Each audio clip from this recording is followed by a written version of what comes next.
Anong trip ang masarap? Eddie Food Trip! Tinaguri ang isa sa pinakauna at pinaka-legendary na restaurant dito sa Tagaytay na 37 years nang nag-ooperate at nagsaserve ng mga nagsasarapang pagkain at naglalakihang mga fresh seafoods. Katulad nitong Jumbo Cheesy Baked Lobster, sinauna soup na sobrang creamy, may inihaw nga din na maliputo na dito nga lang daw sa Taalik nahuhuli at may naglalakihan din sila ditong kuratsa na nakakagigil sa sarap pangasin. Kaya ano pa mga tropa, tara, food trip na!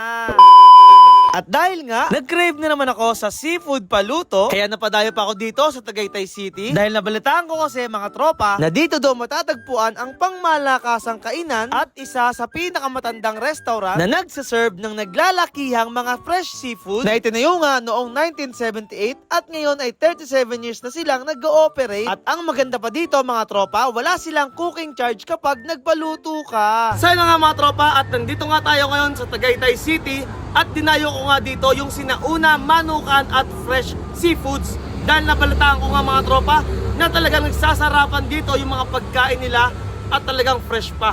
Kaya tara mga tropa, pasukin na natin to. Let's go! Ito nga ang sinauna manukan at fresh seafood na located dito lang sa Mahogany Road, kay Bagal South, Tagaytay City. At open nga sila ng 24 hours daily. Dito nga mga tropa, makikita nyong maganda ang dining area, malaki at may malamig na simoy ng hangin at sobrang welcoming at nakaka-relax ang ambience. At kung may sasakyan nga kayo mga tropa, walang problema dahil dito meron silang malawak na parking area. At nandito nga kami para tikman itong naglalakihang kuratsa, sinauna soup na may tahong, alimasag, hipon, pusit at halaan. May inihaw nga din na maliputo at itong kanilang mixed seafood with Cajun sauce. Kaya ano pa mga tropa, tara, tikiman na! Sana nga mga tropa, at napadayo na nga tayo ngayon dito sa sinauna manukan at fresh seafoods para nga tikman yung mga nagsasarapan nila dito mga pagkain. Grabe ang dami. So, at uunahin natin to, yung kanilang bagong-bago sa menu. Itong kanilang kuratsa. Oh, yung kuratsa nila, grabe ang laki. Ha. Tikman natin mga tropa.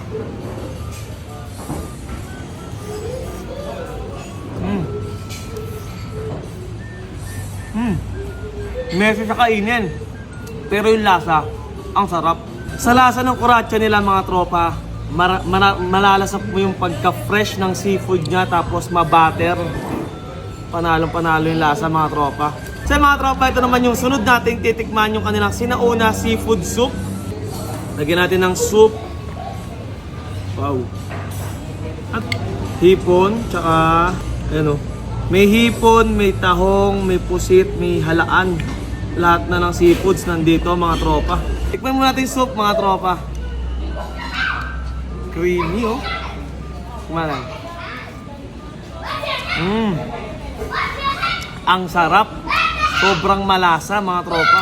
Tikman natin yung tahong kung fresh siya.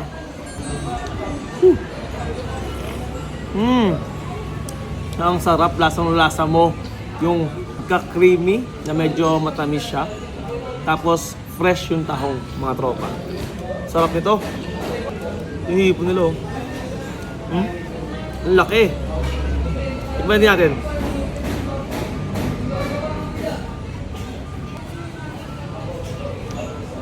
Panalo. Ang lambot ng hipon. Parang bagong hango talaga. Yung pusit oh. Sarap. May last tayong titikman itong kanilang mixed seafoods na may Cajun sauce. Meron ding alimasag na ang laki, ano. Ang taba. Tikman din natin to. Ito yung taba oh. Ito yung masarap eh. Ang sarap, tapos sobrang taba. Grabe.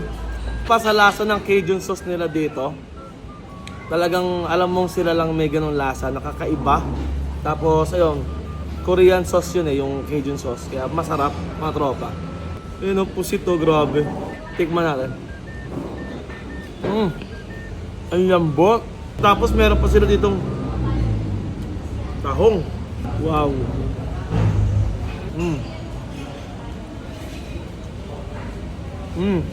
Ano pa mga tropa? Punta na kayo dito sa Sinauna, Manukan at Fresh Seafood dito lang sa Tagaytay located. So paano mga tropa, kakain na muna kami. Paalam. Bye!